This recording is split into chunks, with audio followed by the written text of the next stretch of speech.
I'm looking for a truffle pig. I don't understand. Welcome to Watch Mojo, and today we're counting down our picks for the top 10 failed Oscar bait movies of 2021.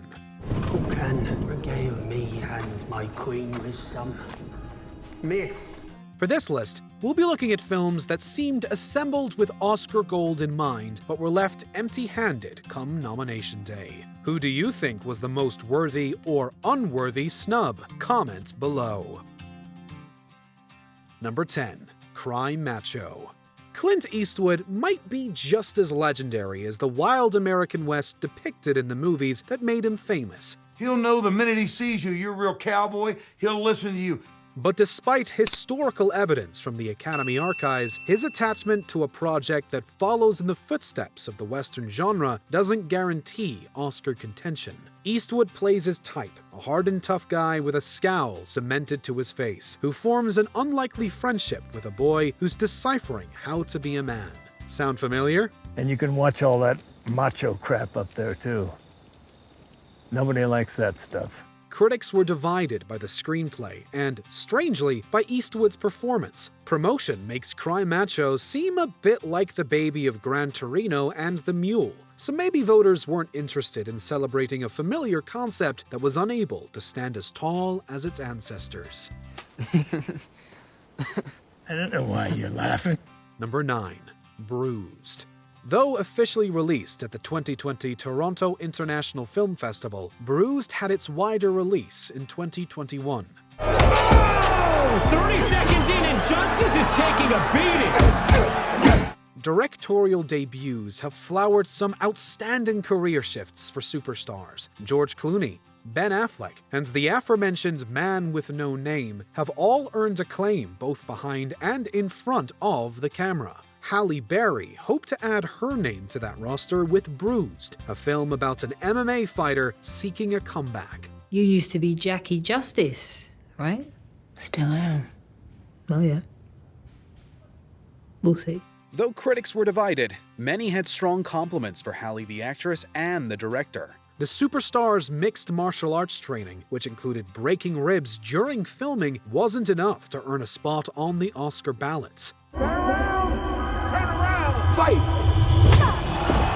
A behind-the-scenes controversy involving Barry and MMA star Kat Zingano, which resulted in Barry being sued by the latter, may have made the Academy gun-shy about giving Bruised the spotlight. We can't know for sure. Number 8. The Woman in the Window.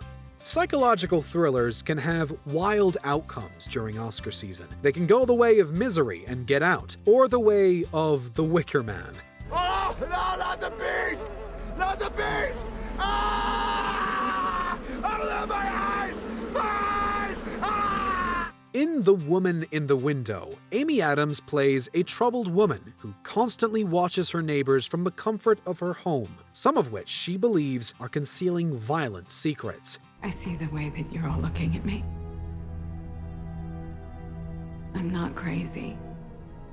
I'm not hallucinating. Do I seem unreasonable? I have evidence. Adapted for the screen by Tony Award winner Tracy Letts and directed by adaptation veteran Joe Wright, the film had some momentum. Nobody was really impressed though, finding the narrative a contrived and unsatisfying reimagining of Rear Window, lacking intelligent commentary on agoraphobia and mental illness. The thriller might sprout some golden raspberries, though, being nominated for 5 of them. On the bright side, we might gain some satirical laughs from a parody just across the street. My husband used to tell me that I have an overactive imagination, that I drink too much, that I can't let go of the past, that I make plans and cancel them, that I never wear a jacket but then complain that I'm cold. Number 7. The Tender Bar. George Clooney and Ben Affleck are another pair of actor-directors with a successful Oscar track record. So it might be wise for you, in order to avoid tears and disappointment and, above all, delusion, find some other activities that you like. Clip those names together with a screenplay by award-winning dramatist William Monahan, and you've got catnip for Academy creatives. The coming-of-age drama, based on J.R. Moringer's autobiographical memoir, tells the story of Affleck's bar owner becoming a surrogate father to Ty Sheridan's young aspiring writer in the untamed wilderness of 1970s Long Island. But you're a writer the minute you say you are.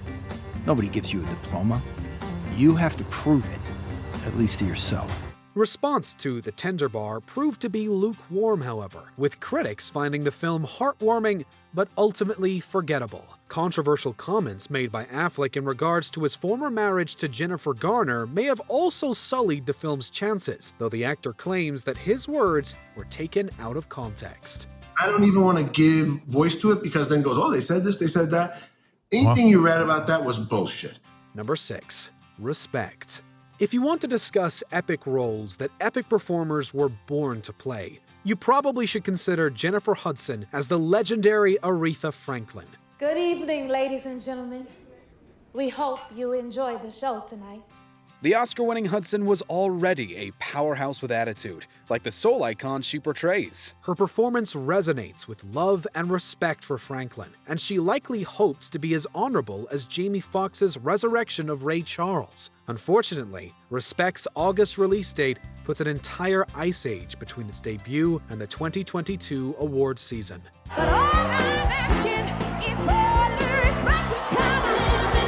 Hey, baby, bring it on. The COVID-19 pandemic may have also hurt by keeping the older target audience away from theaters. Jennifer Hudson truly disappears into the role, even making nuanced vocal changes to match Franklin's signature style. So, Aretha was more, let me play it for you. Looking out, her approach was more on the morning rain. It's a shame her work wasn't better stuck in our memories. Number 5. In the Heights. This was another chance for Lin-Manuel Miranda to earn the coveted EGOT. That's Emmy, Grammy, Oscar, Tony for the uninitiated, though it's doubtful he'll need much help.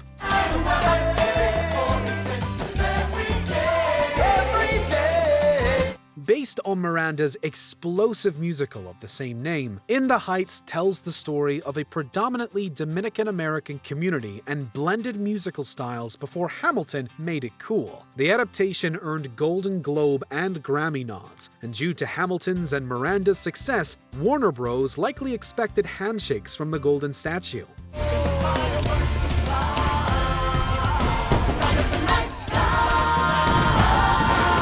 Like Respect, In the Heights likely suffered due to its release date long preceding the Oscars, and it was ultimately overshadowed by Spielberg's West Side Story. Sadly, director John M. Chu and crew got no such kudos for Awards 2022. Okay, we're done now. Piragua, Piragua, 225 Piragua. Number 4. The French Dispatch. You'd be forgiven for thinking you'd seen this movie before. What do you think? For myself, I would start with Mr. Sazerac. These were his people. Cinematic auteur Wes Anderson has nothing if not a unique style, and a double take of the French Dispatch's symmetrical framing and color scheme might remind you of his previously Oscar-nominated The Grand Budapest Hotel. This love letter to journalists features 3 separate stories and Anderson's greatest hit soundtrack of cast members, including Bill Murray, Owen Wilson, and Tilda Swinton. He remains, in my opinion, the most eloquent and certainly the loudest artistic voice of his rowdy generation. Box office results were plagued, literally, by multiple coronavirus-related cancellations. Despite an out-of-the-box promotional campaign which involves the real-world creation of pop-up settings from the story, the project's stretch of award nominations never reached the Oscars. It's a treat for Anderson fans that earned a few pats on the back, but not much more. Don't cry in my office.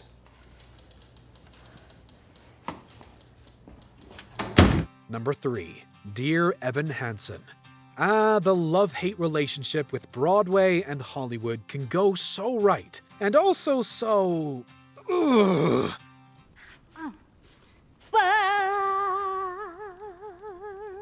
Dear Evan Hansen the musical was celebrated for its writing, staging, and acting, as well as for spotlighting important issues regarding youth mental illness. Some things don't age well, however, and one of them was actor Ben Platt as a high school student. Dear Evan Hansen the movie endured massive pushback for Platt's lead recasting, as he turned 27 while filming. But every sun doesn't rise, and no one tells you where you went wrong. Audiences saw the decision as nepotism and flung negative opinions out on social media. Despite Hansen and director Steven Chbosky expressing justification for their choices, the film garnered mixed reviews and 4 Razzie nominations. It'll be us and only us. Hansen was a hopeful that won't be dancing down this year's red carpet. Number 2. The Last Duel. Ridley Scott's gambit for 2022 Oscar Gold was The Last Duel, a historical drama based on the true story about assault allegations in medieval France that involved a trial by combat. Knights, proceed.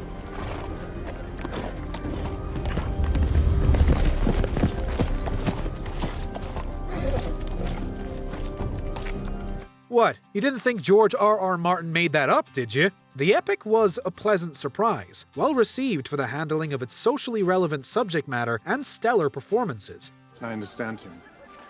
Weiß, was will, gib nicht auf, wie Reichstadt. Großgeisten gehören zusammen. Don't get ahead of yourself.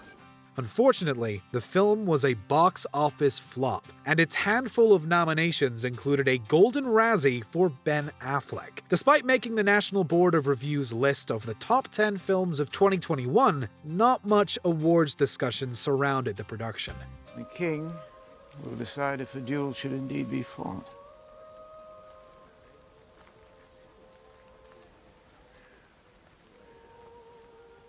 What now?